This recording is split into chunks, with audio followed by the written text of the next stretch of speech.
Pegue a sua Bíblia, aonde você estiver. Boa noite, povo de Deus. Que alegria poder estar aqui com vocês, lhes falar nessa noite aquilo que o coração de Deus tem para nós. Engraçado é que algumas pessoas até poderiam pensar assim: poxa, mais uma vez o gordinho foi pregar? De fato, sou eu, mais uma vez. Mas eu não me importo, porque ainda que a pessoa seja repetida, aquele que me colocou aqui nessa noite faz nova todas as coisas. A Bíblia diz em Apocalipse capítulo 21, versículo 5: escuta aquilo que diz o Senhor: eu faço nova todas as coisas. E já que Ele faz nova todas as coisas, Ele fará novo o seu coração nessa noite de terça-feira. Amém? Eu queria saudar você, seja muito bem-vindo ao colo de Deus. Deus te abençoe. Queria que você me desse aí boa noite nos comentários e dissesse de onde é a sua cidade. Eu nunca pergunto aqui na noite de adoração, mas diga aí: boa noite, Natan. Eu sou de Minas Gerais. Eu sou aqui do Paraná, eu moro em Jandaia do Sul. E é uma alegria muito grande poder estar aqui com vocês. Para quem não me conhece, eu me chamo Natan, aliás, Marcos Natan. Eu tenho 24 anos de idade, sou noivo da Elisa, sou missionário da Colo de Deus. Eu sou natural de uma cidadezinha chamada Angra dos Reis, lá no Rio de Janeiro.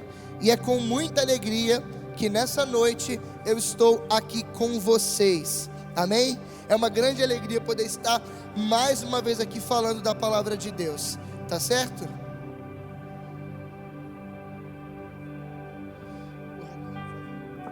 Que alegria, gente. Abra sua Bíblia já comigo, por favor, no Evangelho de São João, no capítulo 4, versículo 5. João, capítulo 4, versículo 5. João, capítulo 4, versículo 5. Tá ótimo. Assim diz a palavra de Deus. Posso ler sim ou não? Diga amém nos comentários ou misericórdia. Vamos lá, gente, eu quero ler o texto porque Deus tem algo para falar ao nosso coração nessa noite. Enquanto você abre e escreve nos comentários, deixa eu rezar então por você. Feche os seus olhos aonde você está. Ó doce Senhora minha, dai-nos a vossa bênção para não cairmos em tentação, pois toda feliz sorte está Maria em vossas mãos.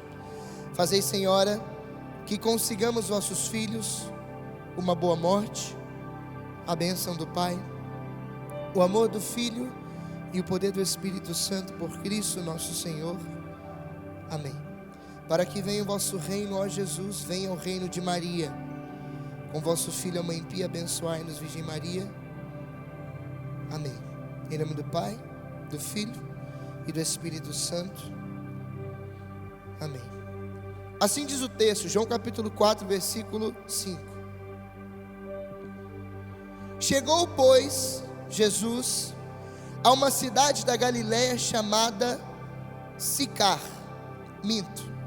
Vou repetir aqui que eu li uma coisa e disse outra, porque eu estava pensando em outro texto, né? Eu comecei, para quem não percebeu, estou tão acostumado a pregar Lucas 1,26, que eu comecei igual diz lá no texto, né?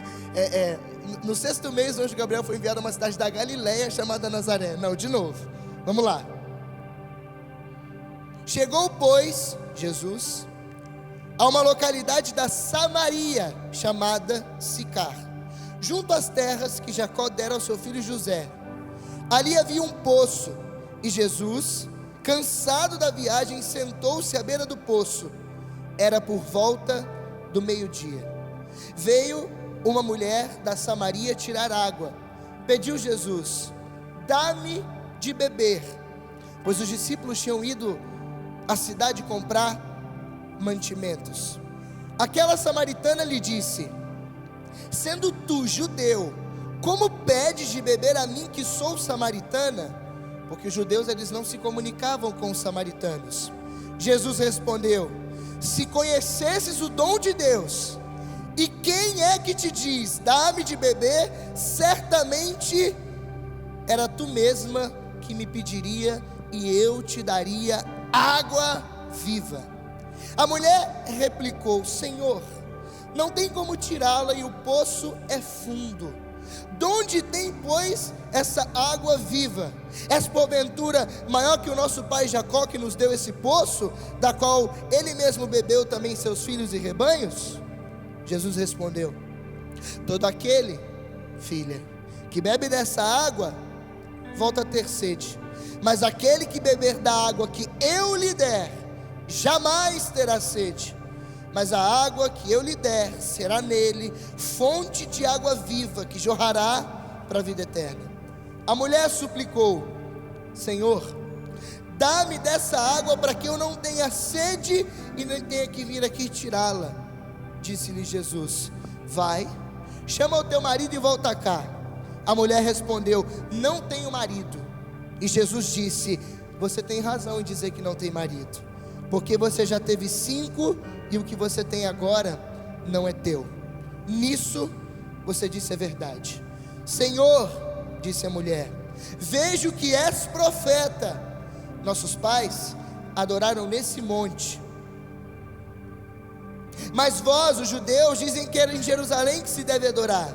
Jesus respondeu: mulher, acredita-me que vem a hora em que não adorareis o Pai, nem neste monte, nem em Jerusalém. Vós adorais o que não conheceis, nós adoramos o que conhecemos, porque a salvação vem dos judeus. Agora o versículo 23, eis a palavra fundante do carisma colo de Deus. Mas vem a hora, e já chegou, em que os verdadeiros adoradores hão de adorar o Pai em espírito e em verdade, e esses são os adoradores que o Pai deseja. Deus é espírito, e os seus adoradores devem adorá-lo em espírito e em verdade. A mulher respondeu: eu sei que vai vir o Messias, que se chama Cristo. Quando, pois, vier, ele nos fará conhecer todas as coisas. E Jesus olhou para ela nos olhos e disse: eu sou o Messias e falo contigo. Palavra da salvação. Glória a vós, Senhor. Na sua casa, em nome de Jesus, aplauda a palavra de Deus, porque a palavra é força, é poder, e quer hoje revelar ao nosso coração um grande mistério de Deus. Amém? Eu espero que você esteja preparado para essa noite. A Bíblia, ela sempre é um mistério para nós, até porque eu costumo dizer que a palavra de Deus ela é muito sugestiva, e o mesmo Deus que num texto fala uma coisa, pode também trazer algo diferente ao nosso coração. Eu tenho certeza que você já escutou essa palavra que eu acabei de ler para você hoje, mas eu queria abrir os seus olhos para algo de mais profundo, que a palavra de Deus hoje na vida da samaritana tem revelado para mim e para você. Se eu posso dar um tema para essa pregação, é que Jesus, ele quer nos encontrar, ele quer matar a nossa sede para nos transformar em adoradores. Se eu pudesse dar um tema para essa mensagem, seria encontro com Jesus e adoradores em espírito e em verdade, porque só se transforma em adorador aquele que antes se encontrou com Jesus. Mas vamos para o texto. A Bíblia diz claramente que o texto fala de Jesus que estava na Judéia e precisava ir para Galiléia. O problema no contexto histórico bíblico, que você talvez não consiga enxergar, porque talvez não estudou um pouquinho de geografia de Israel, mas da onde ele estava até onde ele precisava chegar, era mais ou menos 80 quilômetros. Só que o seguinte, os judeus, eles tinham algumas regras. Não sei se você sabe, mas os judeus, eles seguiam 613 leis do Antigo Testamento, e algumas dessas leis faziam com que eles não pudessem se relacionar e nem mesmo pisar na terra dos samaritanos. Os samaritanos do passado, no tempo dos hebreus, ainda era aquele povo que andava e caminhava na presença de Deus, mas acabou se perdendo a grande divisão de Israel, e infelizmente os samaritanos passaram a ser vistos pelos judeus como pagãos. e a ponto de os judeus dizerem que os samaritanos adoravam mais de 100 deuses estranhos, e aquilo era abominável para o povo do Antigo Testamento. Então, quando o judeu estava na Judéia, deixa eu só conferir aqui o local para não errar, e quando os judeus estavam na Judéia e precisavam voltar para Galiléia, ao invés deles fazerem um caminho de 80 quilômetros, eles aumentavam o percurso quase 30 quilômetros para dar a volta a Samaria e não precisar passar por dentro de uma cidade impura. Só que o problema é que agora os judeus, os discípulos, eles não são só mais judeus, eles são judeus que encontraram o Messias. E engraçado é que eu imagino a cena. Eles estavam na Judéia, precisavam voltar para Galiléia, e quando Jesus olhou para os discípulos e disse assim: ó, a gente vai voltar. Eu imagino que Pedro deve ter se levantado, como sempre o primeiro, e dito: Senhor, você sabe que a viagem é longa, a gente não passa na Samaria, porque você sabe que lá tem problema, eles adoram deuses estranhos, e a gente não pode se contaminar com esse povo. Jesus olhou para Pedro e disse assim: eu não te perguntei nada. É a primeira coisa que eu quero te falar. Mas segundo, só para te deixar contextualizado, eu, o Senhor, eu vou passar na Samaria.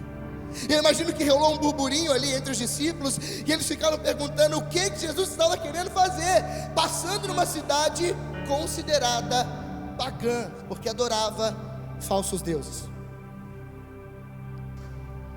Hoje nós entendemos o porquê que Jesus Cristo passou na Samaria. E Jesus passou na Samaria por um motivo muito específico. Olha para mim, olha para mim.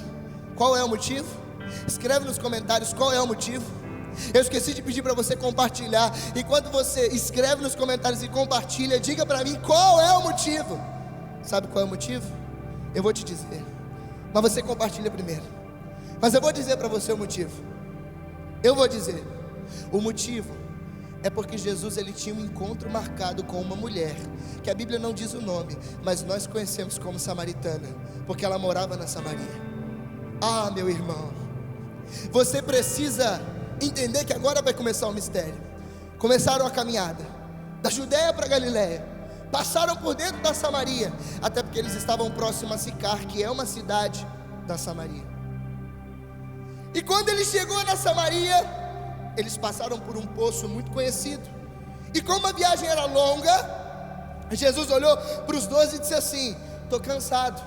Porque Jesus estava, como diz o texto no versículo 6, fadigado da viagem. Na verdade, o termo é fatigado. É porque a gente fala fadigado porque a gente lembra de fadiga, mas o termo correto é no português mesmo, é fatigado. Ou seja, Jesus estava cansado da viagem. Então Jesus, ele enxerga de longe um poço. Ele diz para os discípulos assim: olha, eu vou me sentar ali no poço de Jacó. O poço os discípulos conheciam, era um poço muito conhecido. Jacó tinha dado e deixado para Israel, mas como ele havia ficado dentro da Samaria, que era antigamente o povo hebreu que havia se desviado, eles não visitavam mais o poço de Jacó. E Jesus falou: vou me sentar ali no poço, e vocês vão para a cidade poder comprar alguns mantimentos. Comprar biscoito ou bolacha? Fica a questão aqui nessa conversa: é biscoito ou bolacha, igreja? Aqui no galpão, é biscoito ou bolacha? É biscoito, Gabi. Ó, o Wesley está dizendo que é bolacha aqui, gente. Uma grande discussão zona aqui, entendeu? Sendo biscoito ou bolacha não importa, eu só sei que os discípulos foram à cidade comprar o salgadinho. Comprar coxinha. Tendo sentado na beira do poço, chegou naquele momento uma mulher que precisava pegar água. Diga aleluia nos comentários. Aleluia. E agora eu vou dizer para você o mistério. A Bíblia diz que naquele momento era que horas? Vamos ver se alguém aqui prestou atenção no texto. Que horas que era? Meio-dia. Parabéns, Gabi. Meio-dia. Só que, vamos um pouquinho para o contexto histórico. Você sabe muito bem que em Jerusalém, na terra de Israel, é um local que de noite o frio chega até a menos 28 graus. Mas só que de dia o calor é tão escaldante que num deserto, numa caminhada, ele pode chegar até 55 graus Celsius, sem contar a sensação térmica. É tipo um Bangu no tempo de Jesus. Para quem não sabe, Bangu é a cidade mais quente do Rio de Janeiro, porque lá é tipo um vale, entendeu? E fica lá um verdadeiro inferno. Eu estou falando porque eu já fui em Bangu muitas vezes, e eu sou carioca. Meio-dia, no tempo de Jesus, ninguém buscava água, exceto os pobres ou os empregados, porque alguém que tem um escravo, primeiro que não vai nem no poço pegar água, vai mandar o escravo.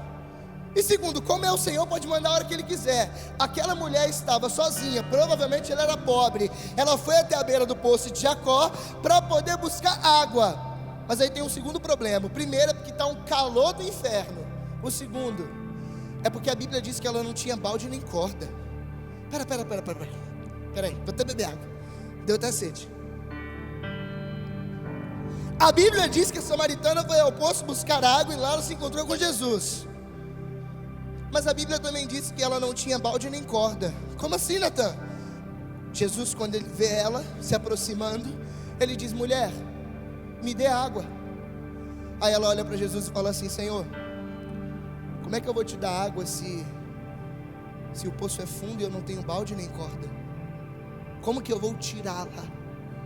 Isso significa que ela foi para ali com uma sede, buscar uma água que ela sozinha mesmo não conseguiria pegar. É porque no fundo era uma estratégia do coração de Deus para com aquela mulher.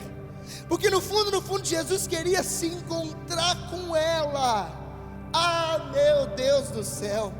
A gente pensou que era a mulher que estava com sede, mas na verdade quem tinha sede era Jesus. Mas a sede de Jesus não era a sede de água, a sede de Jesus era a sede dela. É por isso que quando ela diz assim: primeiro, você é judeu, como que você pede a minha água que sou samaritana? E segundo, o poço é fundo e eu não tenho balde nem corda. Então Jesus, vamos dizer a verdade, eu não vim aqui atrás de água, eu vim atrás de você. Porque se você soubesse quem está te pedindo água, não era eu que te pedia, era você que me pediria e eu te daria água viva. Então nós temos uma conclusão: Jesus marcou o encontro com aquela mulher no poço de Jacó em João capítulo 4, versículo de 5 em diante. É porque Ele queria mostrar uma coisa. Talvez você não percebe, talvez essa live foi só um pretexto. Ah, você é muito ingênuo, você pensou que ia assistir uma live da Colo de Deus. Não, meu irmão, deixa eu te dizer uma coisa. Essa noite de terça-feira é o meio-dia daquela mulher. Aqui o canal do YouTube é o Poço de Jacó. E Jesus não marcou encontro com a samaritana, Ele marcou encontro com você que está me assistindo agora na sua casa. Foi com você que Ele marcou encontro, porque Ele queria te encontrar e te dar água viva. Ele queria dar água para você beber, porque a sede que você tem não é de água. Porque se fosse de água, você teria balde e corda, samaritana. Mas na verdade a sua sede é dele. Está na hora de nós nos encontrarmos com Jesus. Está na hora de você entender que Ele tem sede de você do mesmo jeito que você tem sede dele. Engraçado, Gabi, é que a sede dela, ela não tem o balde nem a corda. Significa que ela foi para lá com uma sede que ela não sabia que tinha. Eu vou dar uma explicação, vai encaixar perfeitamente. A Bíblia diz que ela foi ao poço pegar água, porque ela tinha sede. Tanto que ela diz assim no final do discurso: Senhor, então me dá dessa água, porque se você me der dessa água que mata a sede e não tem mais sede, eu não vou ter que vir no poço tirá-la novamente. Mas aí ela não tinha balde nem corda, então ela foi no poço com sede de água, sem balde e sem corda. Mas no fundo ela foi ali sabendo que não ia conseguir retirar a água, ela não conseguia matar a sede dela. A explicação é a seguinte, Gabi: você já teve vontade de comer uma coisa que você não sabia o que era? Não, presta atenção, você que está em casa, vou até me aproximar. Peraí. Tá me vendo? Tô bonito? É porque eu sou lindo, obrigado. A Gabi aqui confirmou, ela falou: é isso aí, Natan. Gabi é minha irmã de comunidade. A Bíblia diz em Gênesis 1:26, eu sou imagem e semelhança de Deus. Ou como diz São Paulo na carta aos Coríntios capítulo 9, eu sou uma carta viva escrita pelo Espírito Santo, não com mãos de carne, mas com o dedo do Espírito de Deus. Fica tranquilo, você é lindo também. Você já teve vontade de comer uma coisa que você não sabia o que era? É aquele dia que você foi na geladeira, abriu, foi na despensa, abriu. Caraca, mãe, vem cá. Tô com uma vontade de comer uma coisa que eu não sei o que é. Todo mundo já viveu isso. Quem está aqui no galpão que já viveu isso? Todo mundo. Eu quero dizer uma coisa para você. Essa sede que você estava sentindo não era de comida. É igual a samaritana, ela foi para o poço sem balde, sem corda. É como se ela tivesse assim, ó, tô com sede de água, mas eu vou para o poço esperando milagre. Porque eu não estou levando balde nem corda. Eu sei que esse horário ninguém vai para o poço. Eu sei que o poço de Jacó, ele era aquele poço artesiano, que tinha lá 2 pedacinhos de madeira em volta daquele tampo de pedra. Vamos colocar aqui, vou traduzir para os tempos mais atuais, uma roldana, que a pessoa poderia abrir, colocar o balde dela pendurado na corda e ela mesma faria o movimento. Ali não ficava um balde e uma corda, até porque se ficasse ela não responderia para Jesus: como que eu vou pegar o poço? É fundo, aqui não tem balde, não tem corda. Não, se estivesse ali ela ia falar assim: beleza, já que o senhor está pedindo. Mas não, ou seja, no fundo, ela achou que estava indo atrás de sede de água, mas tinha outra coisa que tinha sede dentro do coração dela. É igual você, às vezes você está com vontade de comer uma coisa e não sabe o que é. E eu vou te responder: essa sede não é de comida. Essa sede é a sua alma gritando: eu tenho sede de uma coisa que você não consegue ver. Eu tenho sede de uma coisa que você não consegue comer. Eu tenho sede de uma coisa que você não consegue beber. Eu tenho fome de uma coisa que eu não consigo comer. Eu tenho sede de uma coisa que eu não consigo beber. Eu tenho fome e sede de Deus. Aí eu entendo quando a Bíblia diz assim, Amós capítulo 8, versículo 11: haverá um tempo em que eu, o Senhor, enviarei sobre a terra fome e sede, mas não fome de pão e sede de água, mas fome de comer e de beber a palavra de Deus. Meu Deus, você está entendendo o mistério que eu estou dizendo para você agora? Você está entendendo aqui o alto grau de revelação que eu estou trazendo para você? Quando você, o que, meu Deus do céu, está quase acabando o meu tempo, gente. Eu não falei nem das 3 palavras ainda, eu estou na introdução. Mas tudo bem, eu vou tentar engabelar aqui o tempo. Felipe. A continuidade era 3 palavras. Eu quero falar de encontro, de sede e de adoração. Encontro é o que Jesus viveu com a samaritana. Eu ia contar a minha experiência com Deus aqui, mas não vai dar tempo, eu precisava de mais tempo. Vocês brigam com o Felipe que está aqui atrás me olhando. É que daqui a pouco nós temos um lançamento incrível de uma partilha com os namorados. Você quer achar alguém, você que quer estar junto. Nós vamos ter uma semana de live de conteúdo de qualidade para você viver com a gente lá no Instagram da Coluna de Deus. E outra, vai estar o Tony e a Alisson junto, viu? A primeira coisa que você precisa é se encontrar com Jesus. Está na hora de você se encontrar com Ele. Está na hora de você viver uma experiência com Ele para nunca mais abandoná-lo. Porque há uma diferença muito grande entre conhecer Jesus e ter se encontrado com Ele. A samaritana, ela já tinha ouvido falar do Messias. Tanto que no final ela disse assim: olha, eu sei que deve vir o Messias, que se chama Cristo. Mas Jesus disse assim: ei, sou eu. É eu que estou falando contigo. O que você ainda precisa para se entregar? A segunda coisa é sede. Você tem que ir como ela em João 4,15: Senhor, eu tenho sede, me dá dessa água. Está na hora de nós termos sede de Deus. Cadê a sede de Deus do povo da igreja? Por que nós perdemos a sede do céu se nós nascemos para o céu? Por que nós perdemos a sede daquele que nos criou? Antigamente a gente tinha uns vocabulários assim, né? Ou santo ou nada. O céu é o meu lugar. Ser santo ou ser santo. E a gente não tem mais a sede das coisas de Deus. Mas eu quero te dizer uma coisa: nós temos que ter a sede da samaritana, porque a sede é muito mais de Deus do que nossa. É por isso que Jesus disse para ela: tenho sede, me dá dessa água. Por que a sede de Jesus é maior do que a sede da samaritana? Porque Jesus está no alto da cruz, João capítulo 19, de braços abertos, e Ele dá um grito dizendo: tenho sede A Bíblia diz que um soldado que estava à frente dele pegou uma esponja, fincou numa vara, molhou de vinagre e fel e levou até a boca de Jesus. A Bíblia diz que Jesus, ele provou, mas não bebeu. Peraí, ele está com sede e não bebe? Mas aí a continuação acontece, porque passou algumas horinhas depois, e ainda crucificado, 3 da tarde, aquele que havia pedido água porque estava com sede, foi transpassado pela lança pelo soldado. E aquele que havia pedido água, ele não estava com sede de água, ele tinha sede, como diz a teologia, sede dos homens, sede da salvação para aqueles que estavam condenando ele. Então aquele que havia pedido água do alto da cruz, quando foi transpassado, ele mesmo deu água, sangue e água, para poder nos redimir, para poder nos salvar, para poder nos embebedar do vinho novo. A gente precisa ter um pouquinho mais de sede no coração. Eu queria poder discorrer mais tempo aqui sobre esse tema, mas eu não vou continuar não, porque Deus, ele quer o seguinte, preste atenção. Eu falei de 3 coisas: encontro, sede, e a última palavra é adoração. Eu até anotei assim, Jesus, ele quer nos encontrar. Interessante é que o encontrar-se com Jesus, ele parte dele. A Bíblia diz assim no Evangelho de Lucas: não fostes vós que me escolhestes, mas eu que vos escolhi. Olha só, falei igual um mineiro. Mas eu que vos escolhi, porque parte de Jesus.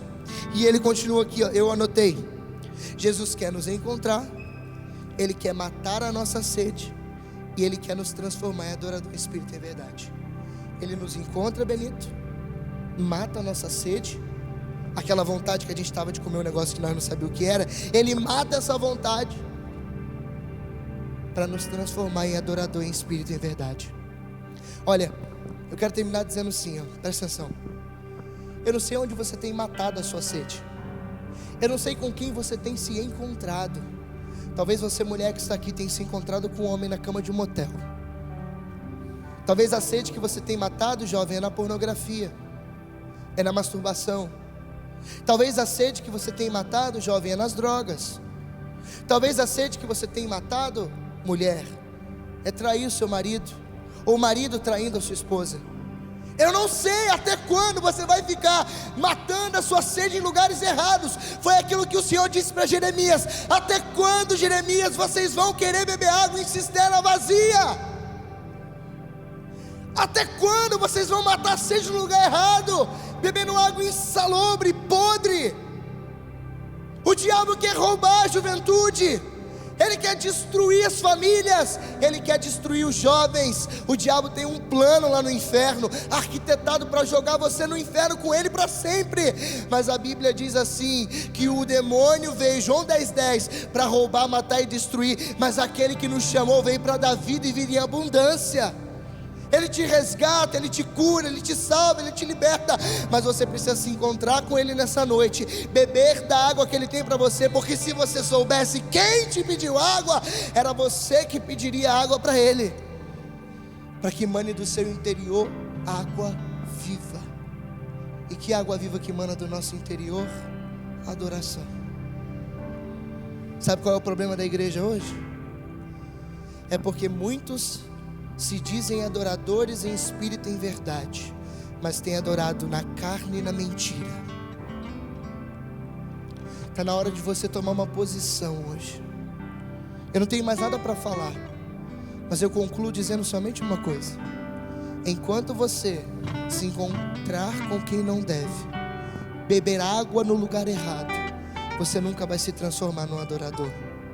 Essa semana eu recebi uma centena de testemunhos de jovens, de mulheres casadas, de homens casados, que estão infelizmente vivendo no pecado contra o 6º mandamento.